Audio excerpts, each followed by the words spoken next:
देखिए, भले ही पिछली बार बजट में वित्त मंत्री ने इनकम टैक्स के मोर्चे पर और उसके बाद जीएसटी के मोर्चे पर बड़ी राहत का ऐलान किया था, लेकिन बजट है इसलिए इनकम टैक्स के मोर्चे पर आम लोगों की उम्मीदें बनी रहती है।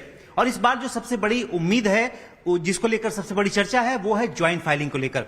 Institute of chartered accountants of India और कई सारे टैक्स एक्सपर्ट इस बात को लेकर मांग कर रहे हैं कि मैरिड कपल को ज्वाइंट फाइलिंग का ऑप्शन मिलना चाहिए। उनकी दलील है कि इससे उनके ऊपर टैक्स का बोझ कम होगा और साथ ही साथ है उनका अपने जो खर्चे हैं उसको प्लान करने में काफी मदद मिलेगी। तो ये ज्वाइंट फाइलिंग को लेकर इस बार काफी चर्चा है और उम्मीद की जा रही है कि इस पर कहीं ना कहीं राहत मिल सकती है। दूसरी बड़ी जो चर्चा है खासतौर से बजट में लेकर, वो है रिफॉर्म्स को। सरकार लगातार कहती है रिफॉर्म्स कंटिन्यू, इसी पर जोर है। और अब जो रिफॉर्म होने जा रहा है, उम्मीद की जा रही है कि उसमें कस्टम एक्ट सबसे नंबर 1 पे है। कस्टम एक्ट में रिफॉर्म सरकार कर सकती है। इसमें खासतौर से जो पुराने पेंडिंग लिटिगेशंस हैं उसके निपटारे के लिए सरकार एमनेस्टी स्कीम का ऐलान कर सकती है और इसके साथ साथ रैशनलाइजेशन कस्टम ड्यूटी की जा सकती है और साथ ही साथ सिंप्लीफिकेशन पर सरकार का काफी जोर रहेगा ताकि एक्सपोर्टर को इससे ज्यादा बेनिफिट मिले।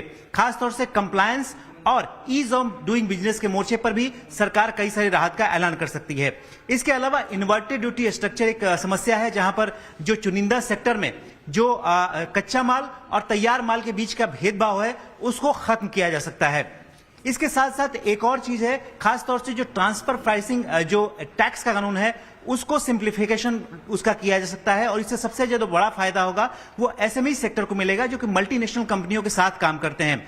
जो क्रॉस बॉर्डर पेमेंट्स होते हैं उस पर जो टैक्स बनता है उसमें राहत का ऐलान टैक्स के मोर्चे पर सरकार कर सकती है। तो ये कुछ खास जो ऐलान है वो इस बार बजट में देखने को मिल सकते हैं और इनकम टैक्स पर जो राहत है, जो मांग है, वो लगातार बनी रहती है। देखना होगा कि इस बार वित्त मंत्री के पिटारे से इनकम टैक्स के मोर्चे पर क्या निकलता है।